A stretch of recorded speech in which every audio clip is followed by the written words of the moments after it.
जैसा कि आपको सभी को यहाँ पता है, हमने अपने बजट भाषण में भी कहा था कि माननीय मुख्यमंत्री श्री नीतीश कुमार जी ने शिक्षा पर शुरू से ही ज़्यादा जोर दिया है और आज बजट का 20% हिस्सा शिक्षा विभाग को दिया गया है 60,000 करोड़ के रुपये, जो 2005 में करीब 4,000 करोड़ रुपये था। दूसरी बात है कि जो आप नियुक्तियाँ देखेंगे तो बीपीएससी के थ्रू करीब 2.5 लाख और कुल मिलाकर के अभी 6.5 लाख करीब शिक्षक हैं और जो नियोजित शिक्षक थे जो उनको भी सरकारी शिक्षकों का दर्जा दिया गया है। ये 2 चक्र बाकी वो भी पूरे हो जाएंगे। आप देखेंगे कि इस बार नामांकन में भी 2 लाख से ज़्यादा नए बच्चे आए हैं क्लासों में और सभी छात्र छात्राओं को 8वीं तक करीब 90% से ज़्यादा जो भी पाठ्य पुस्तकें हैं सभी को उपलब्ध करा दी गई हैं और शिक्षकों को हम धन्यवाद देना चाहेंगे कि वो समय पर आ रहे हैं। और जो शिकायतें होती हैं अमूमन कि पढ़ाई अच्छी नहीं है या कहीं लापरवाही है, तो हम लोगों का जो पोर्टल है उस पर कोई भी व्यक्ति चाहे अभिभावक हो शिक्षक हो शिकायतें दर्ज कर सकते हैं। तो उसके आधार पर जो शिकायतें मिलती हैं उसका हम लोगों ने उसका इंक्वायरी करा के कुछ लोगों पर अनुशासनिक कार्रवाई भी की है। लेकिन अब हम लोग का फोकस है कि शिक्षा की गुणवत्ता को और कैसे बढ़ाया जाए और दूसरी बात है कि जो भी संसाधन हमारे पास उपलब्ध हैं कैसे हर एक जो स्कूल हैं उसका जो भी इंफ्रास्ट्रक्चर है उसमें जो भी कमियां हैं उसको पूरा किया जाए। और अब तो हम लोगों ने सभी प्रधान शिक्षकों को और प्रधान अध्यापक को 50-50 हज़ार रुपये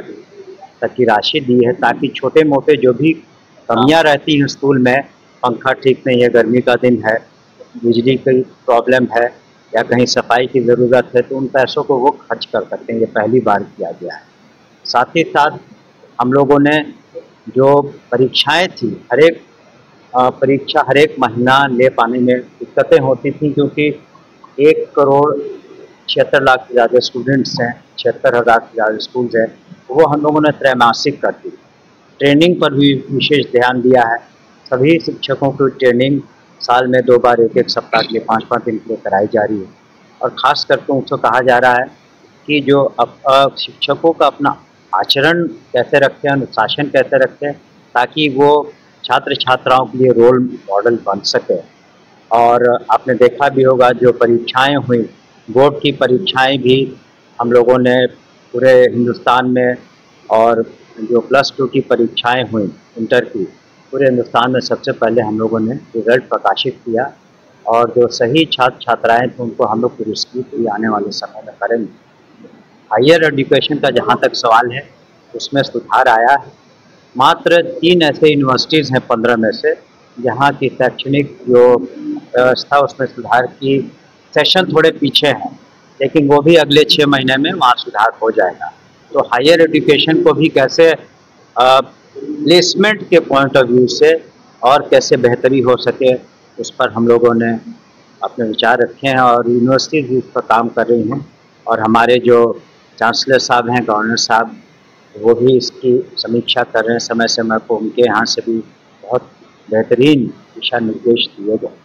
जब आपको मंत्री पद मिला उसका तो काफ़ी चुनौती बड़ा था और आपके आने के बाद कितना ये जो जितनी बातें हमने कही ये आप देखेंगे कि अब शिक्षकों के बीच में किसी तरह का एजिटेशन नहीं है और चूँकि हम लोगों ने कोशिश की है कि जो ग्रीवेंस उनके हैं, जो भी उनकी शिकायतें हैं उस पर त्वरित कार्रवाई की जाए। लेकिन महकमा बहुत बड़ा है, कई बार कार्रवाई करने में या उनकी जो शिकायतें दूर करने में कुछ वक्त लग जाता है। लेकिन हम लोग का इंटेंशन एजुकेशन डिपार्टमेंट का, माननीय मुख्यमंत्री जी का स्पष्ट है कि इस एजुकेशन से सभी छात्र छात्राओं को बेहतर एजुकेशन मिल सके ताकि उनका भविष्य उज्ज्वल हो। आप इस बात से समझ सकते हैं कि 2001 में जो महिलाओं की जो लिटरेसी थी, साक्षरता करीब 34% थी और 2023 में जब सर्वे कराया गया तो वो 74% थी। अब तो और बढ़ गया। जिस तरह से हम लोग वजीफ़ा दे रहे हैं, प्रोत्साहन राशि मैट्रिकुलेशन करने पर, छात्राओं को इंटर करने पर, उसके बाद ग्रेजुएशन करने पर, जो साइकिल की व्यवस्था,